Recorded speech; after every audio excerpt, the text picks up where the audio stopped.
Welcome to the Path of Mystica podcast. My name is Billy. Today is a beautiful fall day here in Kentucky. I have several user-submitted questions that I want to talk about in this podcast today. Someone asked me if I have found Atman, and do I think I'm going to attain moksha in this lifetime, how to develop spiritual gifts, how to trust your gifts versus false gifts, how to practice not chasing after bliss, what to do with super dark, challenging thoughts, how to remain unchanged when bad stuff happens. I'm going to talk a little bit more about custody battles and how not to hold on to the anger or frustration or the suffering, how to release mind and open up your heart. In other words, how to unprogram yourself. Ego versus spiritual ego. And everything makes sense, but then I lose it. Really good user-submitted comments and questions that are very important to the spiritual journey. And I'm going to answer these to the best of my ability. Let me just take a moment here and be in the right space. Have you found Atman? I'm going to post the definition of Atman on this video. If you are listening to the podcast, I will put it in the description. But what I know about Atman, of course, it's just a word, it's just a concept. Let's not get too stuck on these words and concepts. But have I reached the ultimate self, capital S self? Have I found the ultimate soul or the ultimate essence of who I am? If that is the question, then the answer is yes, I have found it. But the I that was false had to disappear in order to unveil it. And then later it brings it back into memory and says, I have found it. The trap there is that if you go back into ego to analyze it and say, yes, I have found it, then you are still acting as the false self, pretending to be the true self. So you have to even transcend the idea that there is a you that is witnessing the enlightenment. There's a you that is witnessing the spiritual awakening, the self-realization, the discovery of Atman, or the true self. So yes, in some sense I say yes, I have found it, but also I had to let go of that false witness that claims it is a separate entity that can witness the Atman. When you release that, you lose the concept of Atman, but you are that, beyond the word, beyond the concept. Do I think that I'm going to attain moksha in this lifetime? Again, it's a word, it's a concept. But to actually attain true liberation, true freedom in this life, again, you have to let go of that which is seeking freedom and liberation. That which believes can achieve such freedom or liberation, because it's already there. So instead of attaining something like moksha or freedom, you are actually releasing the false self, the false identity, the false witness, and in that you unveil that it was already there. But now, I'm not trying to play on the words alone to just bluntly answer the question, do I think it's something I'm going to attain in this lifetime? I can't really answer that. I know Beyond words, I know where I'm at right now in my spaciousness. Have I completely concluded my journey in this spaciousness? I don't think so. I think there are still glimpses and pulls, however small they might be, back into, egoism or whatever you want to call it. So, do I think at some point in this life there will be zero ego? I don't know. And it's no longer a goal of mine to achieve that either.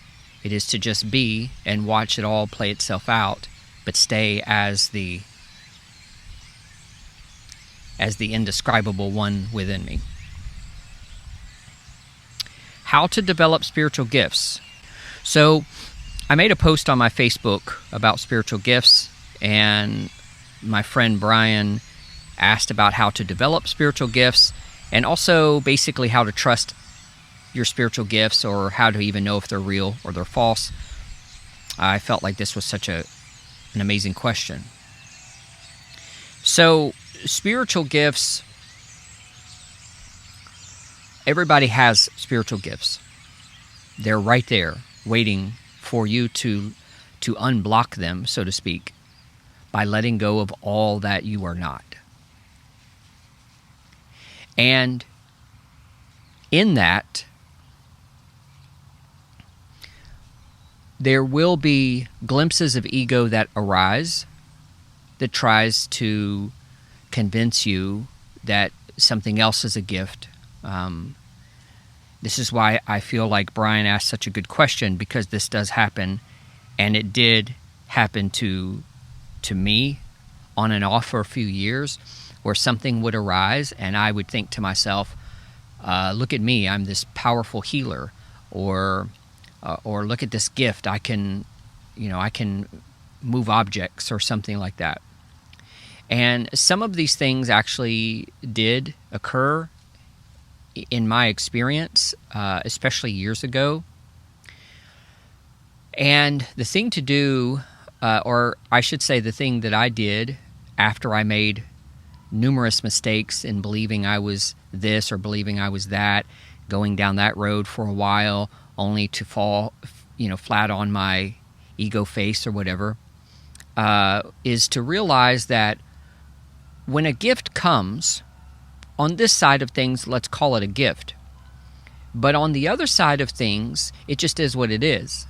It's neither a positive or a negative. It's neither a gift nor something, bad or whatever. But I do like the term spiritual gift, especially in the world that we live in, where there's so many people who are suffering, so many people can release and let go of that which they are not, and release those gifts into the world. And I feel like we are on the verge of that, of many people releasing that which they are not. But you have to get away from all the programs that are constantly swirling around you, trying to steal your focus, and whether that's social media or the news or this or that keeps pulling you back into the darkness and making you to believe that you are limited, or that you don't, or there's no hope, there's nothing you can do for the world, because there absolutely is. And some people's spiritual gifts are very simple. It's as simple as just like, feeding the homeless or something like that. That is a spiritual gift. And I'm not going to talk exhaustively about the different spiritual gifts. That is not my forte. Certainly if that were to move through me, then I would allow that. But in this moment, I'm not feeling like I want to really tackle trying to cover the whole gamut of spiritual gifts. But how do you know whether your gifts are real or false, or if it's just ego playing tricks on you? After I made all these mistakes over the years, what I began to do is, whenever I talk about just staying as the awareness, as the pure awareness, whenever something miraculous would happen, I wouldn't think any more of it than if, I twisted my ankle or whatever. To me, those the awareness of those two different things are the same awareness. But what happens is, because we have been born and raised and programmed into this duality, and we see everything as good or bad, when we begin to have our spiritual awakening and find our gifts, we have a tendency to put them on the side of good things, which is fine for a while. But your spiritual gifts can only grow in strength and power by staying as the neutral channel, so to speak, of those gifts, and allow them to move through you, and not for you to try to take some kind of control of them and use them to your own personal will. So what I would do is, after I went through a couple years of this up and down with spiritual gifts and confusion and all of that, I began to just sit with everything. There eventually become a time that I was able to cast demons out of people, not at my own will, but just how God, the universe, would bring the moment together, and I became the channel to push that energy out of me into the other person, casting out that demon. So how I viewed it years ago, I would have viewed it as, I'm a miracle worker, and this must be a sign that I am to go out into the streets today and heal 1,000 people and part the Red Sea and all this other stuff. And then I would fall flat on my face. And how I see that now is the ability to cast out demons is very simple. It's very common. You just have to stay out of the way. And now I just see it as something neutral. It is what it is. Like these leaves falling off these trees all around me. It just is what it is. Where it falls is where it falls. There's no need to try to clean up these leaves and line them up by color or shape or size or anything like that, and then say, look what I have done. They are falling perfectly as they are. And so how you can differentiate between real gifts and false gifts is, number one, I guarantee you do absolutely have real gifts. Number two, I absolutely guarantee you that your ego will try to come in and sabotage those gifts and make it into something that it's not. So just stay as this awareness and watch from a neutral place. Even if you are healing people miraculously, casting out demons,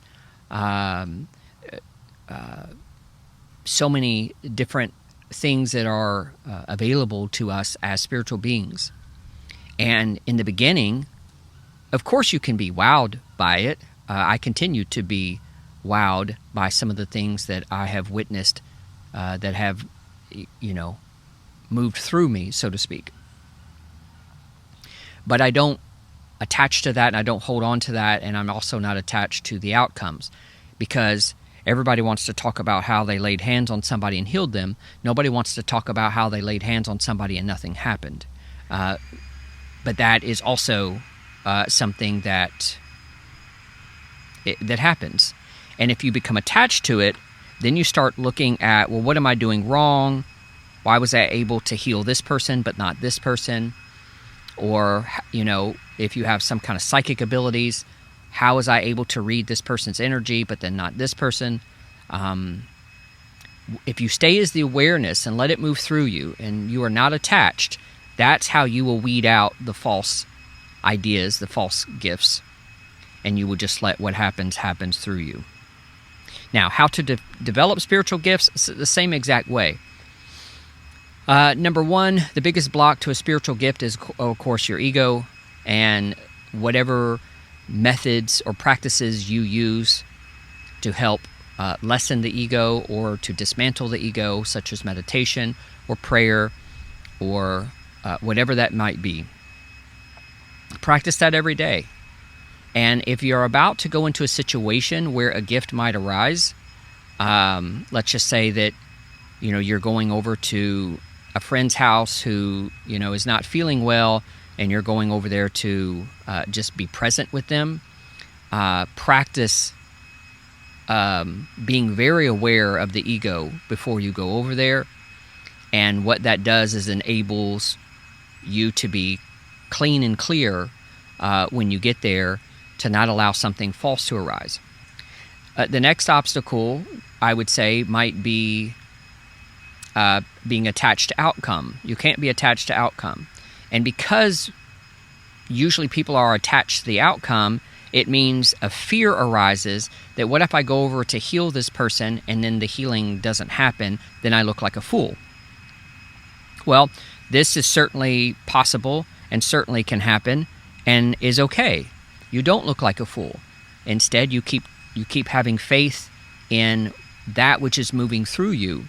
Not so much faith in your own ability, but faith in your higher self, your higher consciousness, your higher vibration, to release that which is false and be open to that which is real.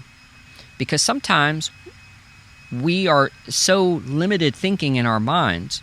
We think, okay, I'm going to go over my friend's house and heal them.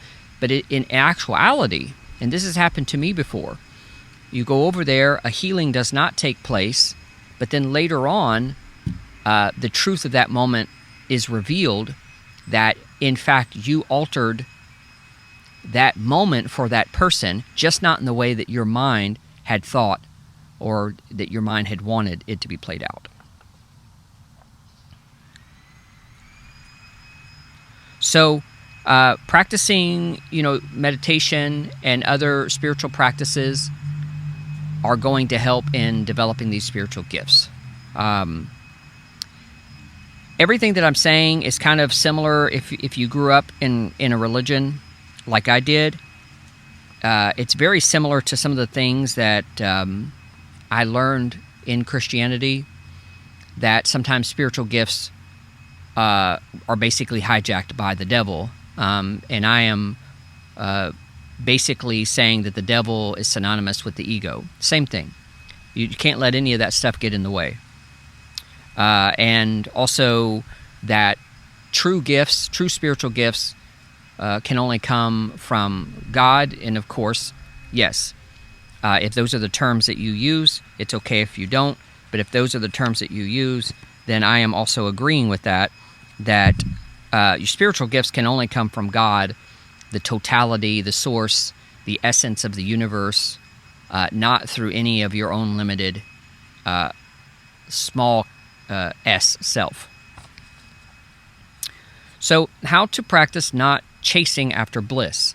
I had made a TikTok video about this, and it probably resonates with a lot of people who have had spiritual awakening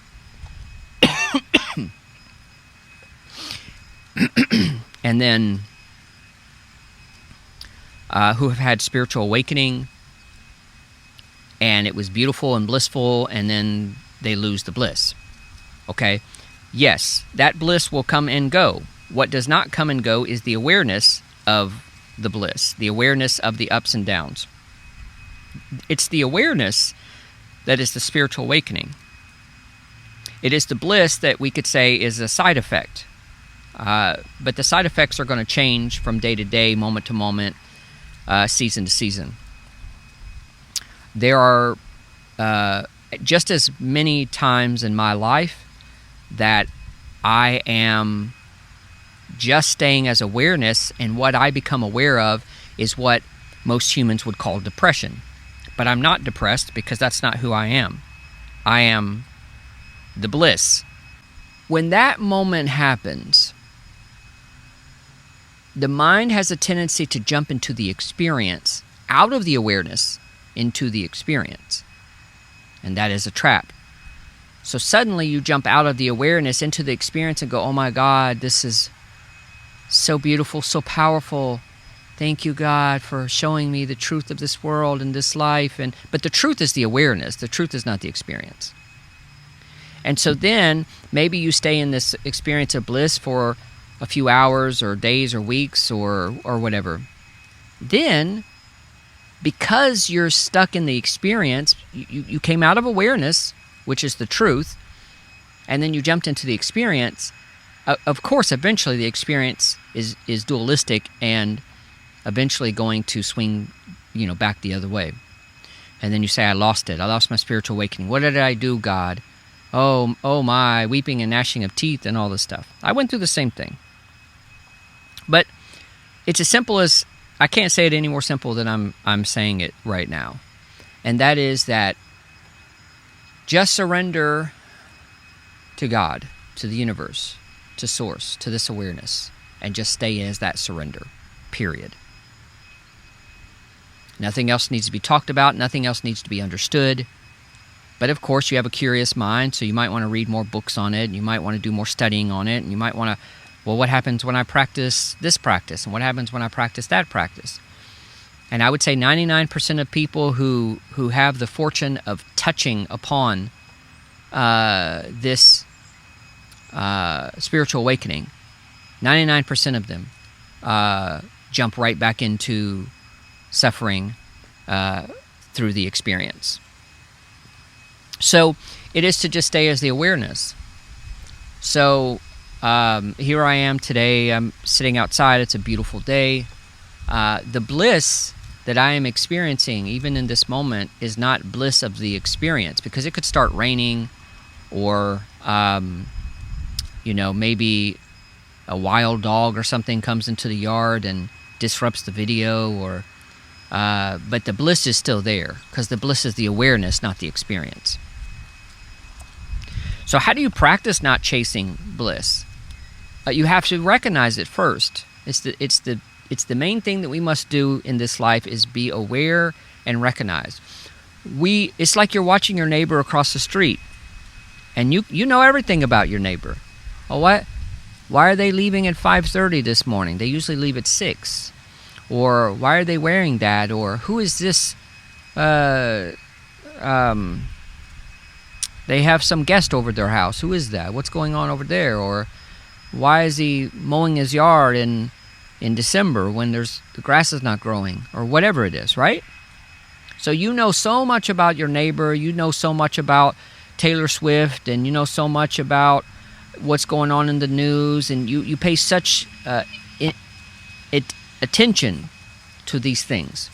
If you knew yourself the same way you knew all this other garbage, then you would see, and I'm not speaking specifically to the person who sent me this question. I'm speaking in general. But then you would see the subtle movements of your mind.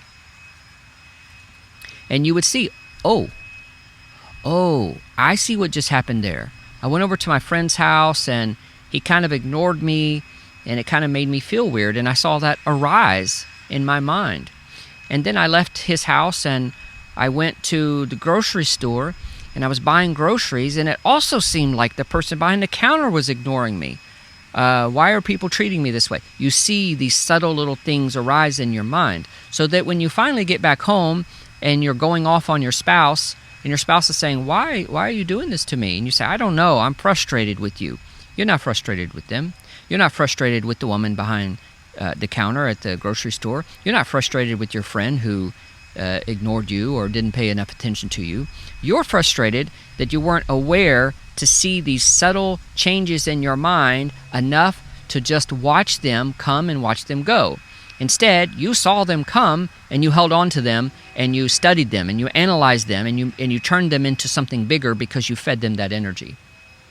Can I get an amen? Because I'm hitting the nail right on the head.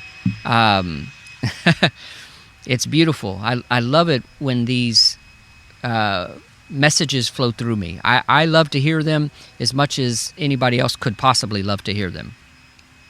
So that's it. If you could, how to practice not chasing bliss, watch the subtle changes of the mind, and they will never become big changes in the mind that cause a reaction out of you. Okay, I see this little change and that little change, and you will become a scientist of your own life, and you will learn not to react to the subtle changes, neither towards bliss, neither resisting suffering, none of that. And of course, nobody wants to suffer, but everybody suffers double, triple, quadruple. because the suffering comes and the suffering is already ready to go, but you've built a story about it that you have to tell people, and you've built a story around it that you have to dagger yourself with until eventually you've had enough of it, and then you let it go. If you only dealt with the suffering that came as it came, you would see how easy it would also go. And this includes almost anything in life. I'm sure there's some exceptions to that. But how to practice not chasing bliss. Just watch. Just be the awareness. Don't think that the bliss is in the experience. The bliss is not in the experience. I'll tell you what is in your experience. Good and bad, because that's how you've been taught to experience this life. Well, let me tell you what's beyond the experience, the bliss. So stay beyond the experience. And good luck with that. I'm sure you will fall 10 times. The key is to get back up 11 and keep staying as the awareness until eventually that which exists beyond the dualistic mind reveals itself, and it's like something pulls you into that, and you no longer have to work hard to stay in that place of awareness. It comes natural to you. How to deal with super dark, challenging thoughts. Almost the same way that I just spoke about with not chasing after bliss. But seeing that I'll probably cut these up into smaller videos, let me talk about this as its own subject. Super dark, challenging thoughts. So a thought is like a video. It's like you're playing this video right now, and you're watching and hearing this video. You shut the video off, and then you watch and hear thoughts in your mind. Okay? Maybe you think, I don't like this guy, or I don't like what he says. He doesn't know what he's talking about. Or maybe you think, like, this guy is describing my life perfectly, or whatever. Either way, you're having this image, and this image is coming into your mind. That image is not who you are. It has no power or control over you whatsoever, cannot control you. So if an image comes into your mind, like, maybe I'm going to break something that's important to someone. I'm just going to smash it on the ground. Maybe you have that thought. Because they made me mad, I'm going to smash this thing that they love. It's just a thought. No power in this universe can make you go into that thought and turn it into a reality. No power in this universe. You could be possessed by 7 demons, and they still cannot make you do that. The only way they can coerce you into doing it is making you believe that that thought is reality and that you must act upon it. And that's the whole folly of the human condition. So, you have a good thought. Don't do anything about it, You think about someone really beautiful, or someone you're attracted to, or maybe you think about your favorite band and being on the front row of a concert of your favorite band. So that's such a good thought. Like, I just wish I could go to this concert, or I just bought my ticket and it's coming up in a week and I'm so excited, So that thought is a good thought. It's an image that presents itself in your mind. But then later you think, like, my spouse is acting suspicious. I think maybe they're cheating on me. So that's also just a thought, right? You have differentiated difference between thoughts you like and you want more of them, thoughts you don't like, and you push them away. Well, guess what? The thoughts you're pushing away will multiply, and the thoughts you're trying to multiply will divide. It's how the mind works. So how to deal with super dark, challenging thoughts. So some of these thoughts that we have, you say, are different, Billy. You say, I had this thought that, that I was going to do something really bad. I can't even tell you what it is. It's just something really bad, a super dark thought. What to do about it? Same thing. So that's how the mind works. When you do not react to the average thought, it will create super dark thoughts. So then it finally gets a reaction out of you.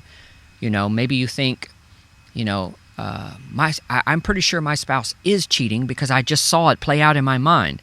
That's not reality, okay? Even if they really are cheating on you, you cannot believe the imagery of your mind. So same thing, stay as the awareness. Your greatest practice in this life will practice just watching the world outside of you and the world inside of you. Just watch it without feeling like you constantly have to be entangled in the bullshit, because you don't. So somebody's question, it's not on my card, but I feel that somebody's going to ask this next question. Well, what if they really are cheating on you? What do you do? Same thing. If they really are cheating on you, you getting upset doesn't stop the cheating.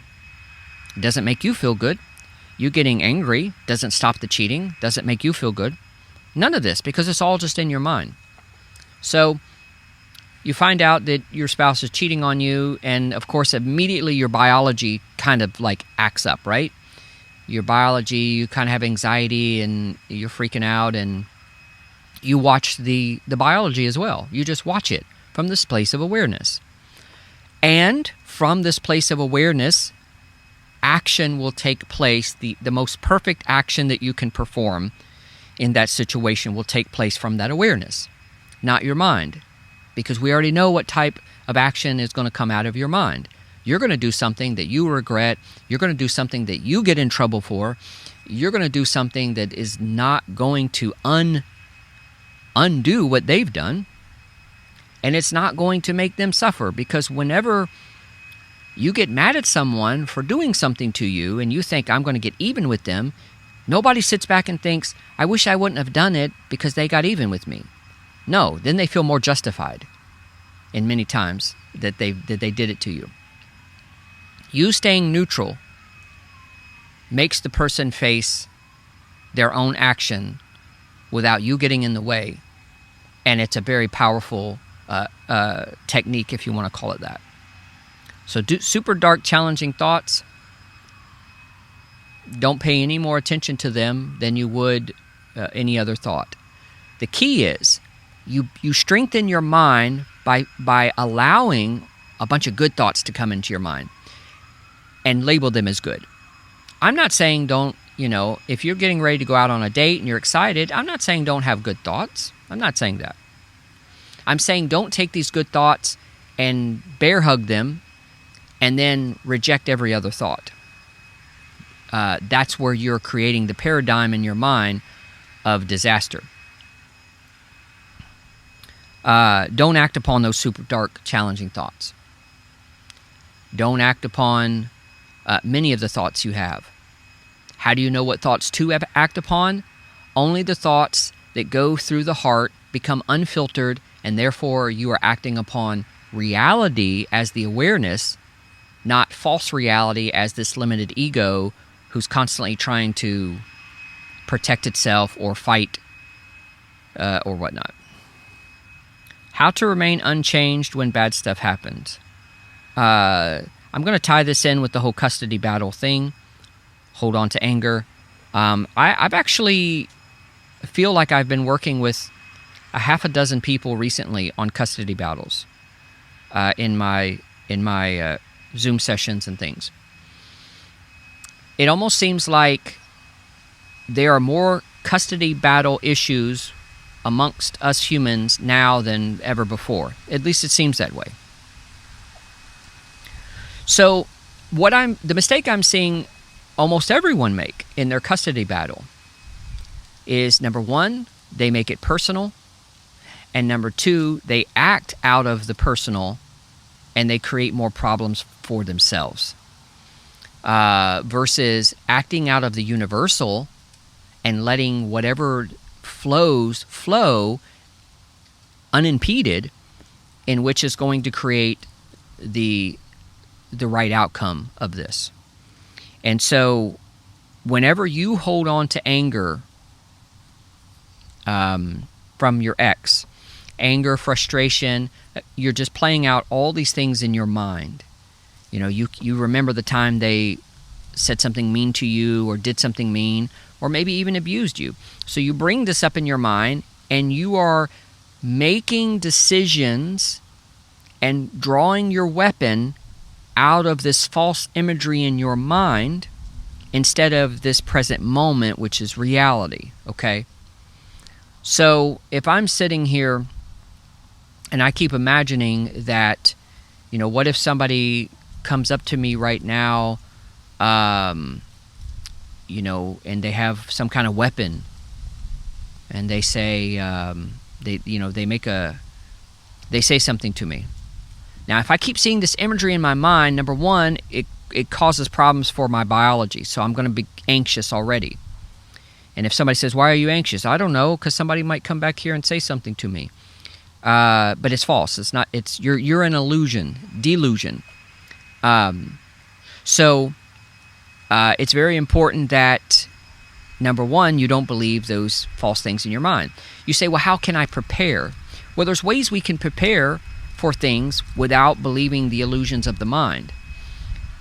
You being the awareness, me being this awareness in this moment of every intricate thing that's happening all around me is the greatest preparation I have of somebody coming back here and trying to, I don't know, start some shit with me or something. It's the greatest preparation that I have to just be here now, in this moment. You say, well, how will it unfold? Nobody knows. Stay as the awareness. We can educate ourselves. We can practice yoga and martial arts in a loving, beautiful way that helps prepare our mind and body for things. We can do these things, and we should do these things. And there's other types of knowledge that we can learn. But still, we are not drawing. That knowledge is subconsciously in our mind being used by the awareness, not the other way around, not being completely guided by the knowledge that may not fit the moment that we think it's supposed to be in. So that's what's happening with these custody battles. You got all the stuff in your mind of what has happened, what they've done, what they continue to do, and you think that your mind is going to come up with the perfect answer, but somehow, please forgive my boldness here, but somehow you have not become aware that all of these ideas that your mind has of how it's going to win this has done nothing to help you along this way, but yet you still keep putting your faith in it. And this is happening to all these cases that I'm talking to people about custody battles. In fact, most people who book some sessions with me to talk about custody battles eventually stop booking the sessions because they don't like what I'm saying. What they want me to say is, your ex is an asshole or a bitch, and you deserve better than this, and whatever you do, don't give up the fight. Stay mad. Stay angry. Keep playing those thoughts in your mind until you're so mad that eventually somebody hears your cry and the judge says, that they're the worst person on earth and you get full custody. That shit just doesn't happen. And either you want me to be real and honest with you, or I don't even really want to talk to you because I don't want to just feed you the lies that the world is feeding you. So you have to release all this thought process in your mind. And then an awareness arises within you. You countering the person with also being an asshole or bitch does not solve the problem, guaranteed.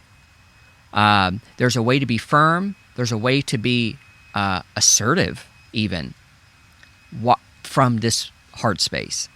There's a way to do it. You say, how is the way? I'm not going to tell you how. I'm going to tell you to be in the moment, and then let that moment tell you how. There's a big difference there. It's not about learning techniques or practicing what you're going to say or anything like that. It's about just being in the moment and standing firm in your love. Not standing firm in that you're right and they're wrong. Standing firm in your presence. Stay as that presence, that awareness. So then often what is said to me is, how in the world can I let go of all the shit they've done to me? How can you do it? I can tell you how. Number one is to recognize it has not served you any purpose. And if you're honest with yourself, and I say to you, has it served any purpose that you've held on to all this pain and suffering and anger and frustration?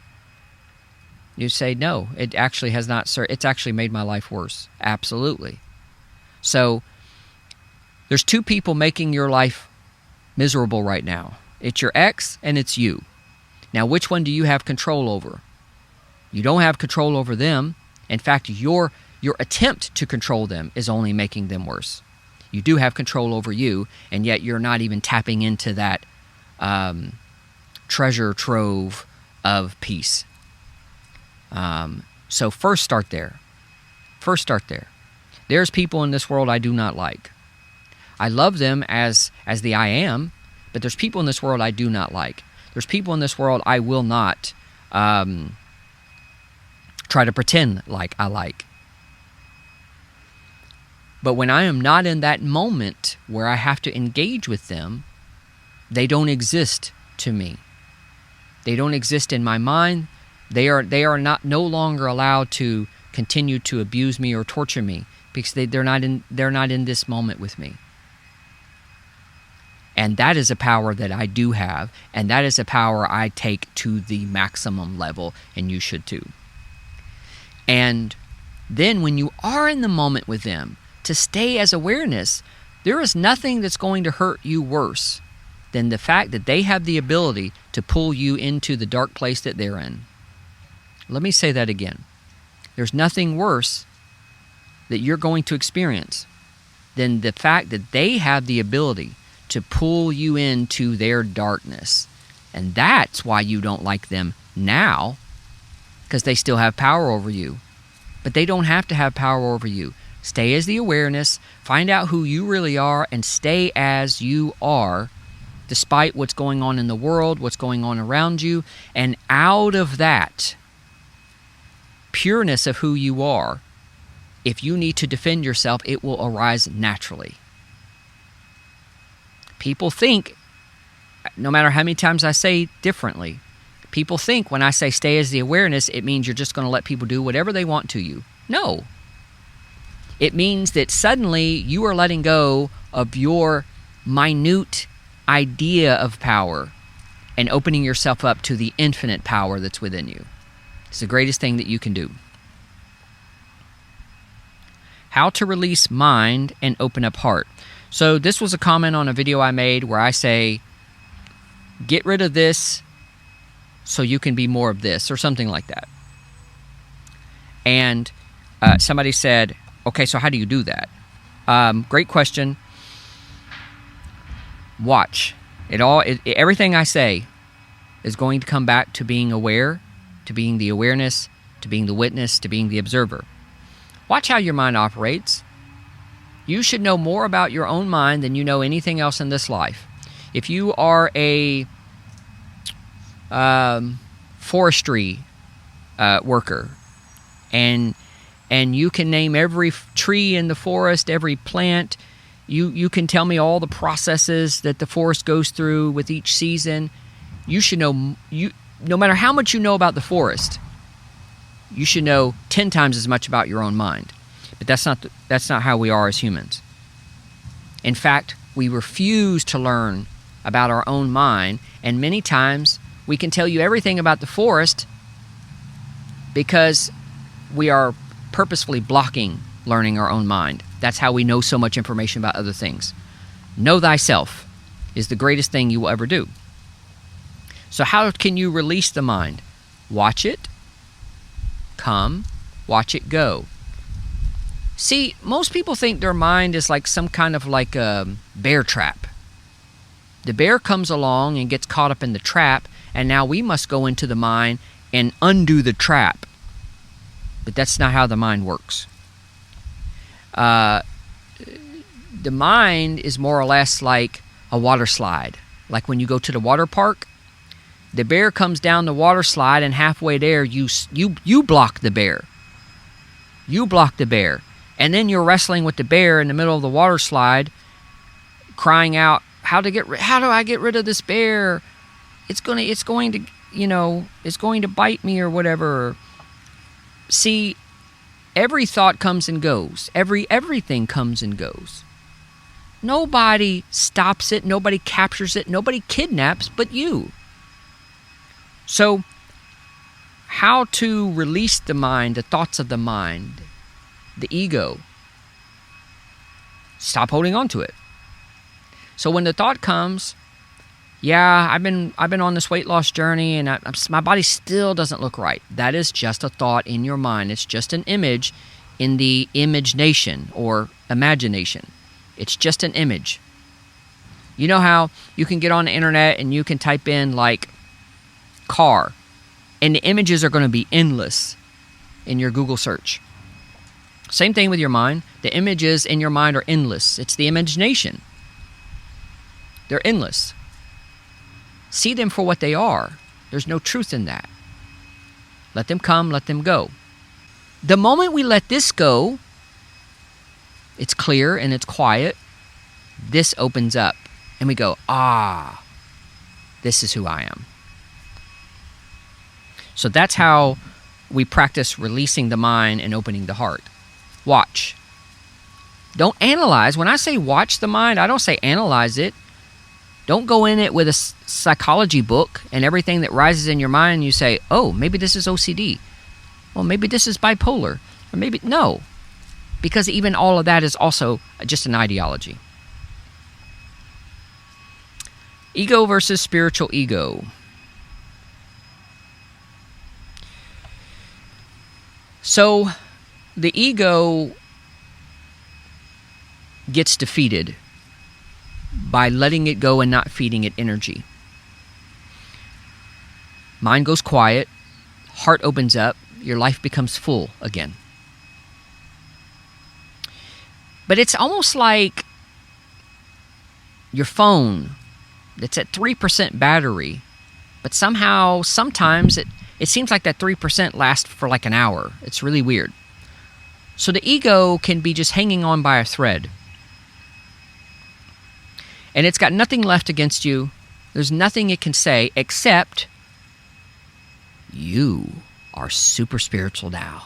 Look at you. I'm so proud of you. It knows how to take all of this beautiful stuff that you are now experiencing and turning it into pride, turning it into achievement. And that's what flips the script, and you start feeding it energy again, and then that's what a spiritual ego is. It's still ego. And what you stopped playing into, you are now playing into more than ever, and you don't realize underneath the mask of it all, it's the same thing. One comment on one of my videos says, all of this makes sense, but then I lose it. Great.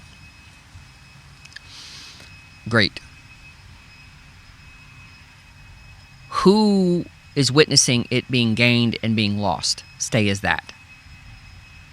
Because I can tell you something that makes perfect sense to you and you say, you just described my life, you just set me free. Great. And then you wake up tomorrow and you say, what did he say again? I can't remember. Stay as the awareness, not as the ideology. Stay as the awareness, not as the concept. Stay as the awareness, not as the word, not as the religion, not as XYZ. So, if you experience a moment of freedom in this life, your freedom doesn't come from experience. It comes from the pure awareness that's beyond the experience. So, if it makes sense one day and then the next day you lose it, or the next moment you lose it, just ask yourself, who has gained it and who has lost it? And don't analyze it. Don't come up with an intellectual answer, but just be in that space. Because I have read hundreds of books, spiritual books, in the past 25 years. I can't remember half of them. I don't care to remember half of them. It doesn't matter to me. Because what those books were pointing at is the spaciousness that I'm in, and that's all that you can't remember or forget that. You are never not in the spaciousness. You are either in the spaciousness as just the spaciousness, or you are in the spaciousness as an ego analyzing the spaciousness and then thinking you're the ego, not the spaciousness. All of that probably sounds like so much bullshit, and I get that. And some of it probably sounds confusing. But that's what I got today. Good spending some time with you guys today with these questions. If you have further comments or questions, please feel free to ask, and they might be a part of my next video or podcast. That concludes my podcast for today. I love you guys so much. Remember that whatever it is I am talking about, I am doing the best that I can to use words and concepts and ideas to convey that which is beyond words and concepts and ideas. Namaste.